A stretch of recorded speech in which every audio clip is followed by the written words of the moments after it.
Assalamu alaikum dear students. Our today's topic is transportation in plants and animals, part 6, class 7th. In the last session we were reading about the various components, or rather we can say the composition of blood. And we came to know that the blood is made up of various components such as plasma, red blood cells, white blood cells and platelets. And in plasma, I told you that it is an extracellular matrix which is made up of 90% of water, 8% of proteins, and 2% of hormones, nutrients, and electrolytes. The major proteins which are present in plasma were fibrinogen. Fibrinogen, it helps in blood clotting. And similar way, globulin. It's a defense mechanism of our body. It protects our body from the various infections. And the third major protein is albumin. Major proteins in plasma. First one is fibrinogen. It helps in blood clotting.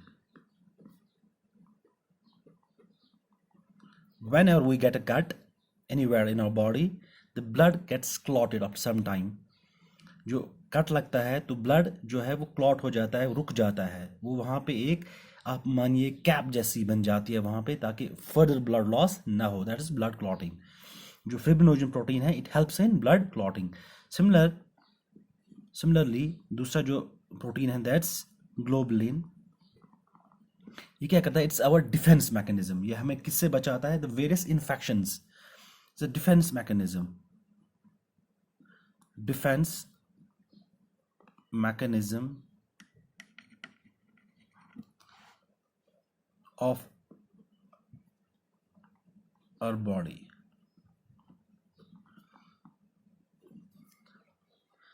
Third one is albumin.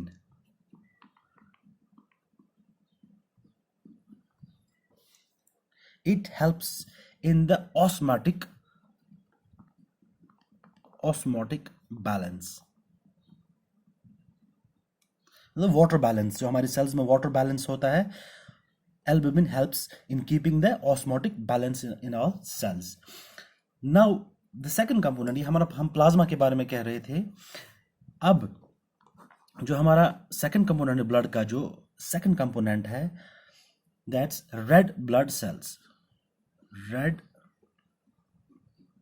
Blood cells, जिनको हम short में RBCs कहते हैं. अब RBCs, ये जो cells हैं, they are the most abundant cells of in blood. सबसे ज़्यादा जो सेल्स है इन तीनों में से, अगर RBCs हैं, WBCs हैं, प्लेटलेट्स हैं, सबसे ज़्यादा सेल्स हैं RBCs. They are the most abundant cells in blood. Most abundant cells in blood. कितनी है ये लगभग है 5 मिलियन कितने में? पर micro litre of blood. Micro litre बहुत कम होता है, माइक्रो, मिलीलीटर नहीं, it's microlitre. 5 million cells RBCs होती हैं, 5 मिलियन RBCs होती हैं. 5 मिलियन RBCs कितने में? इन पर माइक्रोलीटर ऑफ ब्लड में 5 मिलियन RBCs होती है. ये सेल्स हैं, they are very small cells. ये बहुत छोटी होती हैं ताकि हर जगह ये पहुंचे. Very small cells and they are without इनमें न्यूक्लियस नहीं होता है. विदाउट सेल्स में यूजुअली न्यूक्लियस होता है, but these red blood cells, इनमें न्यूक्लियस नहीं होता है। अब इनका काम क्या है, ये क्या करती है, ये कैरी ऑक्सीजन करती है, जो ऑक्सीजन लंग्स से ले लेती है, फिर ये कैरी करती है to every part of the body, to every cell of the body, क्योंकि ऑक्सीजन ज़रूरी है जिंदा रहने के लिए। तो ये क्या करती है काम, it carries oxygen from lungs to various parts of body. These RBCs, they carry oxygen. कहाँ से लेती हैं ऑक्सीजन, जब हम सांस लेते हैं तो ऑक्सीजन हमारे लंग्स में जाता है। They carry oxygen from lungs to various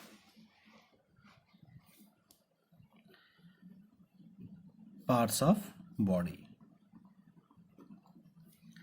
अब इनमें एक पिगमेंट होता है, इनमें एक पिगमेंट होता है, उसी की एफिनिटी होती है ऑक्सीजन के साथ, वही ऑक्सीजन को बाइंड करता है और अपने साथ ले लेता है। इनमें एक पिगमेंट होता है, इसमें आरबीसीज में एक पिगमेंट होता है, आरबीसीज में एक पिगमेंट होता है, that pigment is called haemoglobin. Haemoglobin, hemoglobin is a pigment or called as respiratory pigment. ये क्या करता है, इसकी एफिनिटी, इसी की एफिनिटी होती है, इसी की एफिनिटी होती है किसके साथ, ऑक्सीजन के साथ। ये ऑक्सीजन को बाइंड करता है अपने साथ और इसको ऑक्सीजन को ले जाता है to various parts of the body. यही है इट्स रेड इन कलर। ये जो हीमोग्लोबिन है, जो हीमोग्लोबिन है, it's red in colour, it's red in, यही ब्लड को रेड कलर दे देता है। कौन, haemoglobin.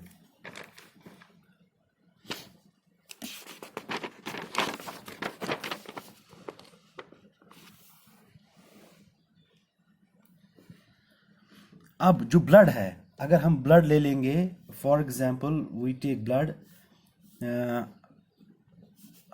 160 milliliter of blood contains 12 to 16 grams of hemoglobin, 12 to 6 gram of haemoglobin.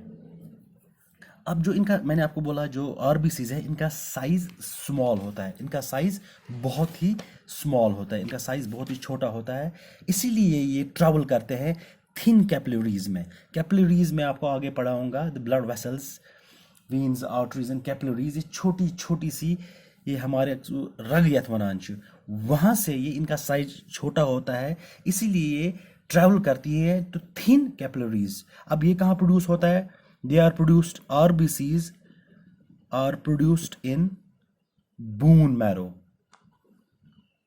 bone marrow, bone marrow में ये बनती हैं, bone marrow को वस, ये bone marrow में बनती है। कौन, RBCs, RBCs कहाँ, they are produced in bone marrow। और इनकी एवरेज लाइफ, ये हमेशा हमेशा जिंदा नहीं रहते हैं। Average life span, average life span जो है किनका, आरबीसीज का, average life span of RBCs इनका है 120 डेज, 120 दिन ये जिंदा रहती है। उसके बाद after 120 days they die out, ये मर जाती हैं। कहाँ पे डाई होती है, ये कहाँ पे मर जाती हैं, स्प्लीन, स्प्लीन, ये जो है स्प्लीन में they die in, these RBCs die in spleen। Liver के साथ है एक ऑर्गन है स्प्लीन, इसलिए स्प्लीन को कहा जाता है, ये आप याद रखें, it's also known by the name graveyard of RBCs। उसको कह सकते हैं ग्रेव यार्ड ऑफ RBCs। इसके बाद कंटिन्यूसली नई नई प्रोड्यूस होते रहते हैं। अब इसके बाद हम जो दूसरा कंपोनेंट है, तीसरा कंपोनेंट है, that's WBCs, white blood cells, जिनको कहा जाता है WBCs।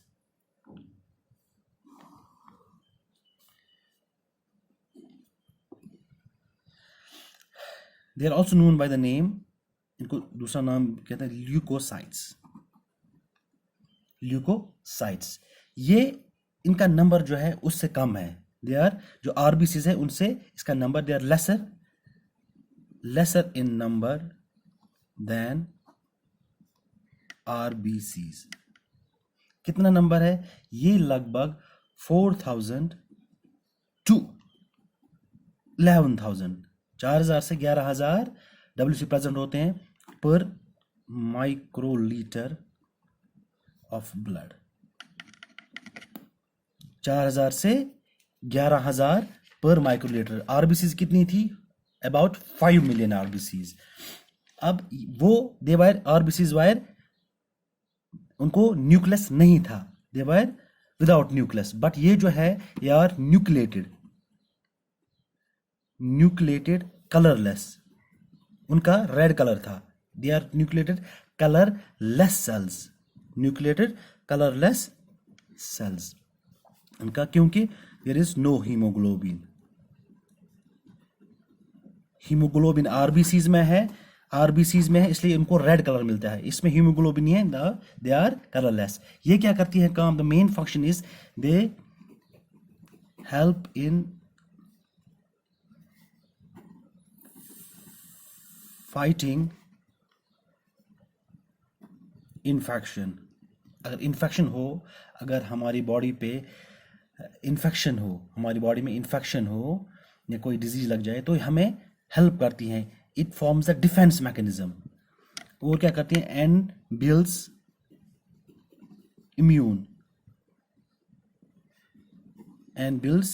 Immune system of the body. Body का इम्यून सिस्टम, इम्यून मतलब इम्यून क्या होता है? डिफेंस। इम्यून होता है डिफेंस सिस्टम। जब कोई इन्फेक्शन खुदा ना खास्ता हम में लग जाए तो ये डिफेंस का काम करती है और हमें उनसे बचाती है, उन ऑर्गेनिज्म से, एक्सटर्नल ऑर्गेनिज्म से जो हमें डिजीज पैदा करे उनसे बचाती है। अब ये कितनी दिन जिंदा रहती हैं? They live for 3 to 4 days। 3 to 4 days। That's all for today. Inshallah, we'll be taking up platelets tomorrow.